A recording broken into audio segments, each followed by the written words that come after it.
Assalamualaikum warahmatullahi wabarakatuh. Apa kabar warga YouTube? Berjumpa kembali bersama Tego.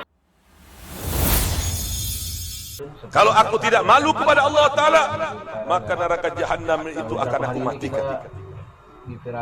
Kalau aku tidak malu kepada Allah Ta'ala, maka neraka jahanam itu akan aku matikan.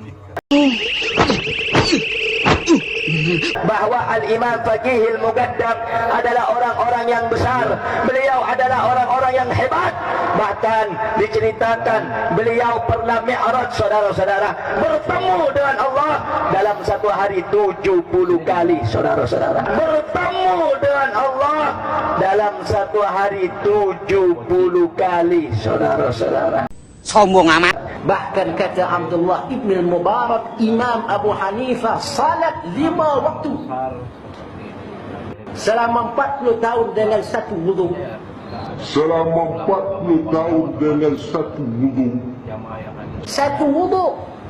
Habib Abu Bakar bin Abdullah Al-Attas satu kali duduk baca Yasin 90.000 kali. Satu kali duduk baca Yasin 90.000 kali.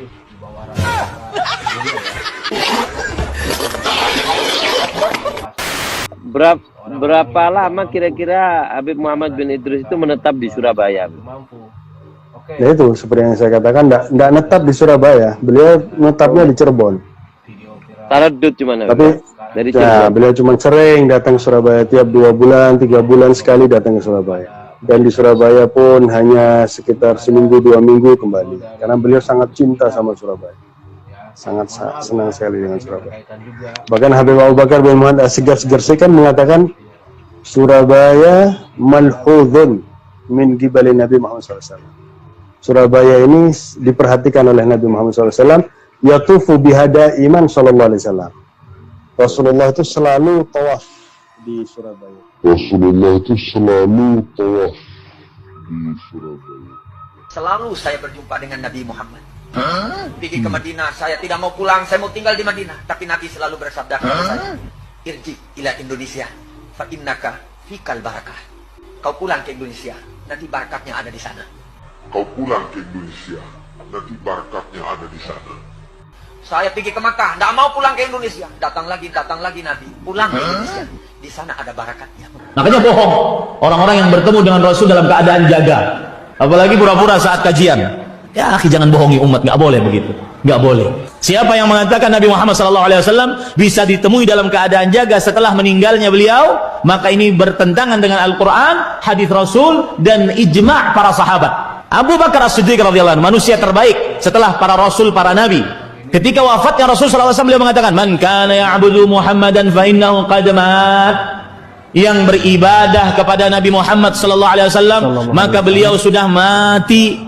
Wa man kana ya'budullah fa innallaha hayyun la yamut. Doa ning kota Tarim itu dikabulkan oleh Allah walaupun di dalam kamar mandi.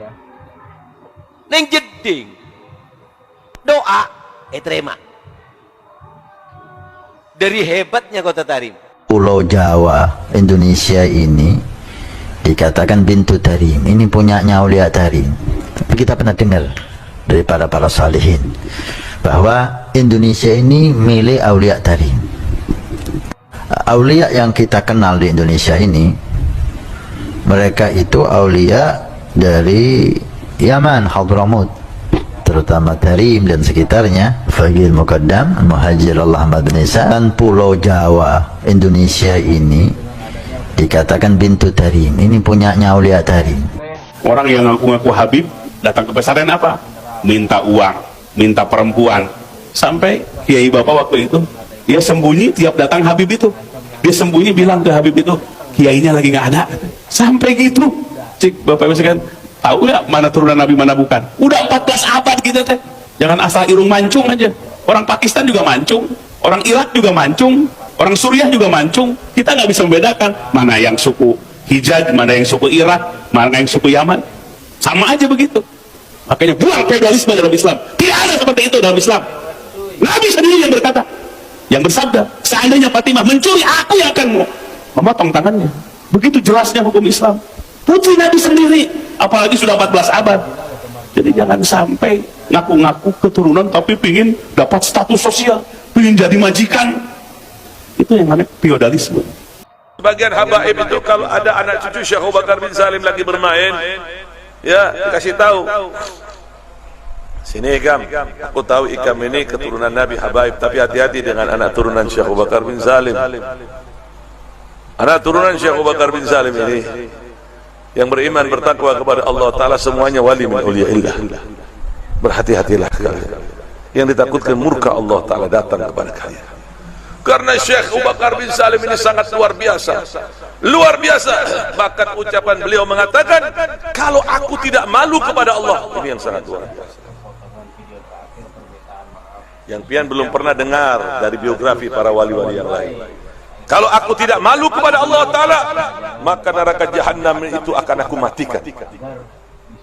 Kalau aku tidak malu kepada Allah Ta'ala, maka neraka Jahannam itu akan aku matikan. Artinya Allah ini mengabulkan setiap doa Syekh Abu Bakar bin Salim. Kalau seandainya Syekh Abu Bakar bin Salim memohon kepada Allah Ta'ala agar api neraka Jahannam ini dipadamkan, maka Allah akan padamkan. Lihat bagaimanakah ketawaduan, kesungguh-sungguhan, kehususiaan, itu semua didapatkan dengan mujahadat, dengan mematikan hawa nafsu yang ada pada dirinya. Kalau ada yang ngaku Habib, dengarkan telinganya, jangan berlaporan polisi, kelelawasan. Kayak apa caranya, Beb? Ya kah, pukuli, ya kah, tangkap, talii, buat dalam karung, nah, timbai ke sungai. Bujur kada, nyaringi bujur kada. Nah, kenapa, Beb? Jadi ulun babender nangka itu, orang kalau ngaku Habib, kalau ada urusan duit, nipu orang, mendustai orang, urusan bebinian, itu manggawiannya dah. Ya kah? Mau pina mancung sedikit, hidung pina bejabis, lalu pada Habib, padahal bungol, bah. Nah, dengarkan telinganya baik-baik. Adakah di sini? Ada? Mau nyadam angkat tangan. Tak kasih tampul banyak orang. Satu kiai yang alim bagi gua hari ini, satu kiai yang alim, ya ingat, satu kiai yang alim lebih mulia daripada seluruh habaib yang ada di dunia ini, dari semenjak Ubaidillah sampai hari ini. Jelas. Kenapa? Karena tidak ada kejujuran di antara kalian. Saya lihat pembohong nggak bisa dijadikan guru, pembohong tidak perlu dimuliakan. Ingat nih, sekali lagi gua ngomong nih, satu orang kiai kampung yang ngajarin kita kejujuran, yang ngajarin kita satu ayat, lebih mulia dari seluruh habaib, dari seluruh habaib yang ada di dunia ini, yang masih hidup dan juga yang sudah tiada. Abah Alawi ini, lalu kata beliau, selama ini saya menyaksikan arogansi daripada oknum-oknum habaib yang jauh dari syariat. Jadi membuat doktrin-doktrin yang sesat, menyesatkan. Seperti apa misalnya? Misalnya kita sering ada viral di sebuah video. Ada seorang habib berkata begini misalnya. Itu ada tukang kacang namanya Maman. Itu si Maman ini nggak beres ibadahnya. Tapi beliau ketika seorang habib, nggak perlu saya sebut namanya, al-maghfurullah, udah meninggal dunia soalnya, kalau minta kacang dikasih, dianterin. Satu saat si Maman ini meninggal, maka dikasih tahu sama Habib ini, Beb, Maman meninggal, baik nanti aku datang. Begitu Habib ini datang, dititipin surat di bawah lehernya, kata Habib ini. Ditulis sebuah surat, disimpan di bawah lehernya. Hei man, nanti kalau munkar wa nakir tanya, lo jangan jawab. Kasih aja nih surat, nanti lo masuk surga bi ghairi hisab. Ini kayak begini yang disebarkan. Menurut Ki Imad, banyak hal-hal seperti itu, yang khurafat-khurafat seperti itu. Maka muncullah kecurigaan beliau. Maka beliau mulai meneliti. Nah tentunya ada sanggahan-sanggahan dan sebagainya. Nah, sampai kepada tes DNA. Saya juga sudah podcast, barangkali antum sudah lihat podcast saya dengan Dr. Hugeng. Ya, beliau menyatakan bahwa menurut tes DNA bahwa yang namanya Ba'alawi mustahil sebagai keturunan Nabi.